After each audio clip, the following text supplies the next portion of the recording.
students, now welcome to statistics lecture. We discuss about special functions, and these special functions are very useful in further to make your calculation easy.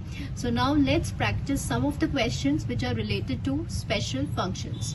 तो first question जो है वो आपका क्या है कि express the integral in terms of gamma function. तो सबसे पहले हमें देखना है कि यहाँ पर ये जो आपका गिवन एक्सप्रेशन है उसका लिमिट क्या है. After that we need to understand the form. तो वी नो दिस कि अगर आपने ये मेरा प्रीवियस वीडियो नहीं देखा है then do watch that video, क्योंकि ये क्वेश्चन हम तभी सॉल्व. वी नो दैट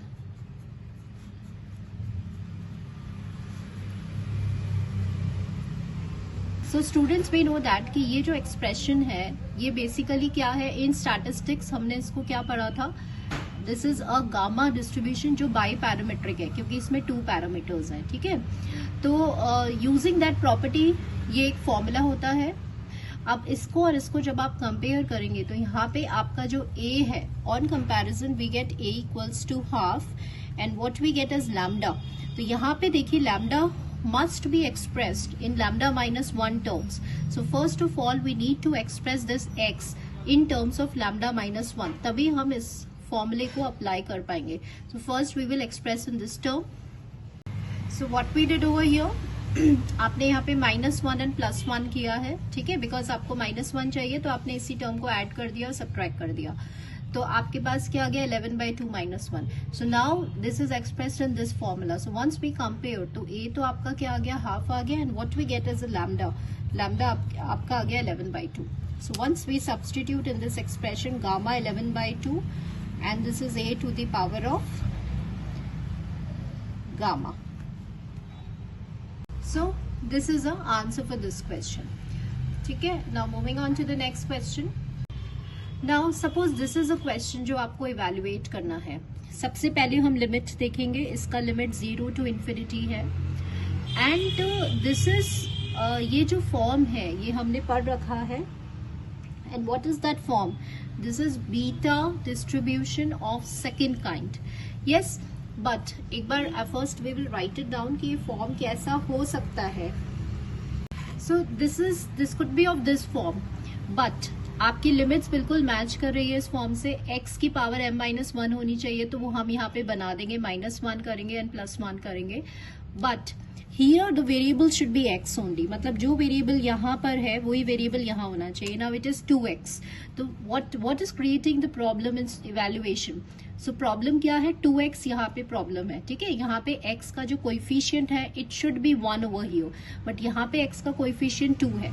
तो अगर इस कोएफिशिएंट को हम 1 बना दें तो हम इस पे इजीली बीटा डिस्ट्रीब्यूशन को अप्लाई कर सकते हैं. सो हम इस पार्ट को पहले लेट करेंगे and then we will further evaluate this part. So students, first we express this integral in terms of beta function. How? We will let this 2x as t. Entire expression को हम convert करेंगे in terms of t. तो आपका क्या हो जाएगा ये 2 dx that is equals to dt. Now limits में कोई चेंज नहीं आएगा, लिमिट्स वही रहने वाली है. Once you will put 0 तो t का लोअर लिमिट 0 रहेगा and you will put infinity तो t का अपर लिमिट infinity रहेगा. What about this x? x हो जाएगा आपका t/2 की power 3/2. This will B 1 plus t की power -5 and what is this dx. dx हो जाएगा आपका dt/2. तो ये जो कॉन्स्टेंट्स हैं इसको हम बाहर ले लेंगे. तो 1/2 3/2 इंटू 2 t की power 3/2 into dt. So now तो ये हो गया आपका. अब ये आपका जो फॉर्म बना है यहाँ पे ये completely now this is in the form of beta distribution of second kind. इस फॉर्म में ये एक्सप्रेस्ड हो चुका है. ठीक है, नाउ यहाँ पे हम क्या देखेंगे कि वी नीड टू, यहाँ पे -1 चाहिए तो यहाँ पे +1 करेंगे एंड -1 करेंगे. So this will B t 5/2 -1 1 plus t. Now यहाँ पे हमने क्या नोट किया, जो m यहाँ है उसी m को यहाँ पे भी होना है. So what is m over here, m is 5/2 and this is minus 5. So can we write it in this form? Yes. तो अब यहाँ, I'm sorry students, there is a change in the sign also. That this is I've written it as negative, but this is not negative. I'm sorry.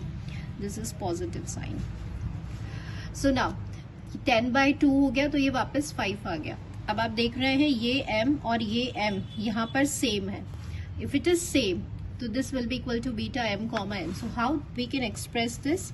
We can express this as beta m comma n. तो अभी आपका integral evaluate हो गया. Now what is the value for beta? So this is gamma m, this is gamma n upon जब आप add करेंगे तो this will be gamma 5. Again we need to recall, यहाँ पे दो इंपॉर्टेंट, देखिए गामा एन जो है उसको आप ऐसे भी लिख सकते हैं n-1 gamma n-1, and also it can be written as n-1 factorial. But यहाँ पे क्या है कि ये एक नेचुरल नंबर है. When to use this formula? अगर n आपका एक नेचुरल नंबर है तब तो हम इस फॉर्मूले को यूज करते हैं, and if this n is not a natural number then we can use this formula. So यहाँ पे आप देख रहे हैं, इसको आप लिख सकते हैं एज 4 फैक्टोरियल. अब this is not a natural number, this is a integer, तो आप इसमें ये वाला पार्ट, ये वाला फॉर्मूला इम्प्लीमेंट करेंगे. सो अब आप इसको थोड़ा सिंप्लीफाई करेंगे. 3 3 9 एंड 3 8 24. √2 अगर नीचे है तो √2 से मल्टीप्लाई एंड डिवाइड करेंगे. So finally we will get the answer as √2 pi आ जाएगा, यहाँ पे 3 आ जाएगा, एंड 32 इंटू 32 दैट इज 1024 आ जाएगा. So this is your final answer. So देखिए इसको हम ब्रेक कर रहे हैं, हम इसको ऐसे लिख सकते हैं 2 की पावर 4/2 एंड 2 की पावर हाफ. ये गामा हाफ का गामा 5/2 का होल स्क्वायर हो गया. तो आप इसको जब you will apply this formula तो it will become 3/2 1/2 and gamma half का होल स्क्वायर. 4 फैक्टोरियल आपका होता है 24. So just put over here. Now what is gamma half? It is √π. तो once you will put all the values and evaluate it, you will get the final answer. So अब आप इसको थोड़ा simplify करेंगे. 3 3 9 and 3 8 24. √2 अगर नीचे है तो √2 से मल्टीप्लाई एंड डिवाइड करेंगे. So finally we will get the answer as √2 pi आ जाएगा, यहाँ पे 3 आ जाएगा, एंड 32 इंटू 32 दैट इज 1024 आ जाएगा. सो स्टूडेंट्स बहुत कॉमनली यूज एक्सप्रेशन है, जैसे हमने टी टेस्ट एफ टेस्ट हम पढ़ते हैं तो वहाँ पे ऐसा एक्सप्रेशन आता है इन द मोमेंट्स. जब आप मोमेंट्स डिराइव करते हैं तो वहाँ हमें समझ नहीं आता कि कैसे इसको इवेल्युएट करना है. तो first understand this. See how to evaluate this, कि यहाँ पे आपको सबसे पहले ये चेक करना है कि this is not a natural number. Yes, so again we will go for this formula. अब इसको सॉल्व करने का वे क्या होता है कि आपको you have to look for that part जिससे कि कैंसिल हो जाए, आपका जो टर्म है वो रिड्यूस होके कैंसिल्ड हो जाए. So let's take about this n1 वाला पार्ट. तो n1 वाले पार्ट में हम पहले किसको इवेल्युएट करेंगे कि आपका जो पार्ट है वो कैंसिल हो जाए. तो यू नो द फॉर्मूला कि आपको एक रिड्यूस करना होता है, दिस इज द फॉर्मूला. तो यहाँ हम किसको रिड्यूस करेंगे कैंसिल हो जाए. ऑब्वियसली +1 है, अगर इसमें -1 करोगे तो आपको n1/2 मिलेगा. तो इसको आप कैसे लिखेंगे? n1/2 gamma n1/2. ये आपका पहले से ही था और ये आपका टर्म कैंसिल हो जाएगा. नाउ लुकिंग फॉर n2 जिसमें n2 वाला पार्ट है. अब हम इसमें किसको इवेल्युएट करेंगे, न्यूमरेटर को या डिनोमिनेटर को. तो आप देख रहे हैं यहाँ पे n2/2 -2 है, तो हम इस वाले पार्ट को इवेल्युएट करेंगे क्योंकि एक हमें कम करना है. तो once you will apply the formula तो ये क्या बन जाएगा, n2/2 -1 गामा n2/2 -1, और यहाँ पे आपका ये चल रहा है. सो स्टूडेंट्स अभी भी देखिए कैंसिल नहीं हुआ, because what you need n2/2 -2 और यहाँ पे n2/2 -1 आ रहा है. तो one more time we will apply this formula, and once we will apply this formula तो ये आपका हो जाएगा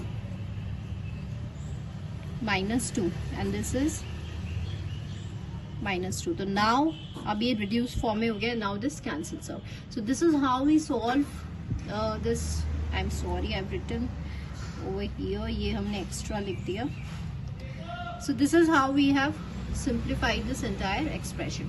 So hope today's lecture is helpful for you, because this is the most commonly special functions used in calculation to make your calculation more easier.